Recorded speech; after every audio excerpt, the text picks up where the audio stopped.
si Pacifico. Tawag nila sa akin Pax. Kaya tara, samahan niyo ako. Luto po pala tayo ng paa ng manok na pwedeng pang ulam, merienda, or pulutan. Unang-una, itatanggalin muna natin ang kuko ng mga ito at linisin ng mabuti.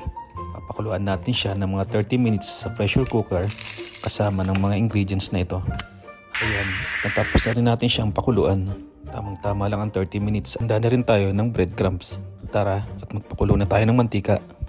First, coating natin sa harina na ginawa natin cornstarch. Katapos ay dito sa breadcrumbs. I-deep fry lang natin siya hanggang sa maging golden brown at pwede natin tong hanguin. Ayan na, at natapos na tayo. Napirito na natin lahat. Sigurado naman na pagka-crispy nito at lambot ng buto na siguradong wala kayong ititira hanggang sa dulo. Magandang idea to bukod sa pagluto ng adobo. Hanggang dito na lamang po. Maraming salamat sa pagsama. Paalam.